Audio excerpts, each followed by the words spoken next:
you've said that a marriage must be based on trust and transparency and being shackled together. How and for how long should you get to know someone? How to set a foundation? Oh, well, there's no simple answer to that.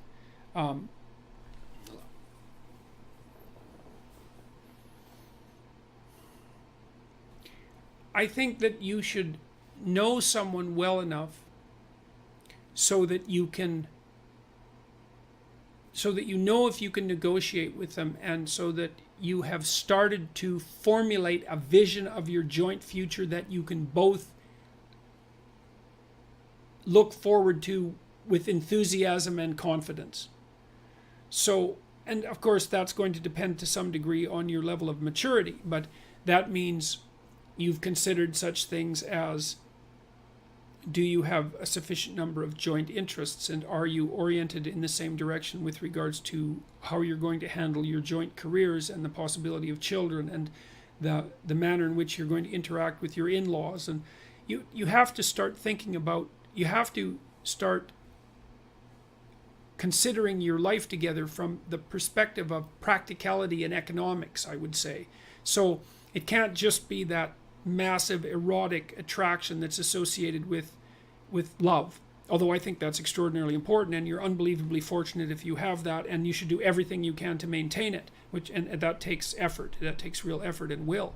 But you need to ally that with maturity and intelligence, and the maturity and intelligence is, okay, we're going to put our lives together. What's that going to look like at the level of detail? How are we going to handle our finances? Where are we going to live? What are our joint plans going to be, etc. One of the things that my business partners and I plan to do in what would you say, that in as an analog to the self-authoring suite, is that we want to develop an online program to help people negotiate their relationships. And so it would actually provide an answer to this question in a more comprehensive manner, is that imagine that if you want to set up a household with someone, then there's a lot of things that you need to get straight, and you either do that by bringing your unconscious assumptions to bear on the situation and perhaps clashing where they don't match, or you sit down like a conscious and aware and articulate couple and start to negotiate what your joint responsibilities are going to be. And so that would be, well, who's responsible for the meals and when, and what are you going to eat, and who's going to get groceries, and who's going to pay the bills, and who's going to do which part of what household chores there are to do, and how is that going to be laid out fair. And so you should get to know the person that you're with well enough so that you can start discussing the real practical issues of life and determine whether or not you're capable of negotiating that. And I don't think that necessarily means that you should live together, because the evidence is actually quite strong, at least the last time I looked, that people who live together are more rather than less likely to be divorced. Now that might have nothing to do with the actual act of living together. It might be that people who are more likely to get divorced are also those who are more likely to merely live together. But I don't think that's a great solution for reasons I won't get into now.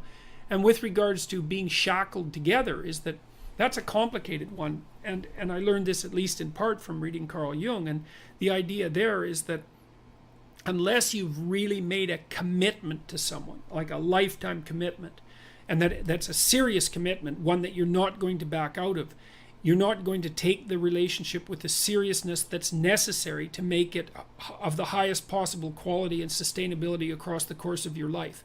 And it's really important that it is of that high quality and sustainability, because the relationship, especially when it starts to produce children, is a machine, let's say, a machine that you jointly operate that adds immensely to the quality of your life and the depth of your life. I mean, you have the rope and strand of your life, and your partner has the strands and the rope of his or her life, and then those are tied together to make a stronger rope. And then that unites you across time, and then you undertake massive adventures together, and some of that is the establishment of a household and the establishment of joint careers and the maintenance of each other's mental and physical health and the maintenance of a high quality sexual life and all of that. Very, very challenging to do all of that. And then the joint production and care of children, which which sets you up properly for the last half of your life. So like I'm 55 now, you know, and both my kids just got engaged in the last month. So that's pretty bloody amazing. And they're both setting up households, and they're stepping into adulthood, and I'm fortunate enough to have them in the city that I live in. So hooray for me. That's so bloody fortunate that I can hardly believe it. I mean, we've helped them out and tried to make it, what would you say, to make the possibility of their living here be something that's viable. But I'm absolutely thrilled that they're going to be around, and I'm looking forward immensely to having grandchildren. And like, what else are you going to do when you're 55? You know, and you're going to be 55, I might have 40 more years. Like, what am I going to do with those years? Well, so I have a good marriage, thank God for that, and that's partly due to the outstanding moral quality of my wife, who I'm also extraordinarily attracted to.